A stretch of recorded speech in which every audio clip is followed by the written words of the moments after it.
তাহলে দোস্ত তুমি আমেরিকান, তুমি ইংল্যান্ডের, আর মুই বাংলাদেশি।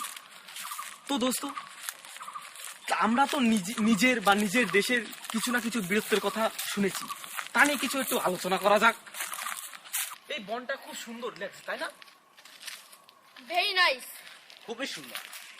এই বনে কিন্তু বাঘ আছে, চলো ওইদিকে যাওয়া যাক, দেখি দু একটা বাঘ দেখা গেলেও যেতে পারে। তাহলে চলো। তাহলে চলো। আমার আমেরিকান ফ্রেন্ড, আপনি আগে কোন দেখি আপনার বীরত্বের কথা। তো বাঘ কথাটার কথা শুনে আমার মনে পড়লো আমরা যে কিরকম বীর।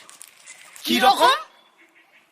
তাহলে শোনো, আমরা প্রত্যেকদিন বিকালে জঙ্গলে হাঁটতে যাই, সেখানে আছে বাঘ অ্যাভেলেবেল। তাহলে যদি কোনো বাঘ আমাদের সামনে এসে দাঁড়ায়, তাদের দিকে বন্দুকটার নল ঠেকাতেই কেল্লা কেল্লা ফতে, কোনো দরকারই নেই। আচ্ছা, এ আর এমন কি? আমার এমন সাহস যে বন্দুকই বের করতে হয় না। ঝোলার ভেতর থেকে বন্দুক নালাটা যদি কোনোভাবেই বাঘ দ্বারা দেখতে পেয়েছে বা কোনো মতে টের পেয়েছে, তাহলে সেইখানেই তার হার্ট অ্যাটাক।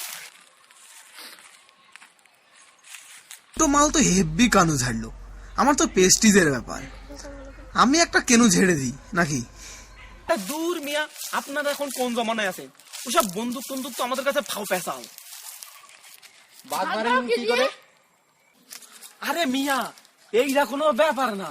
ওইসব বাঘ আমাকে সামনে আইলে আমরা খালি কই, এই বাঘ তুই তো ল্যাংচা পুটো। তাই শুনে বাঘ তো লজ্জায় মরে যায়। হয়ে গেছে, এবার বাড়ির দিকে যাওয়া যাক। চলো যাওয়া যাক।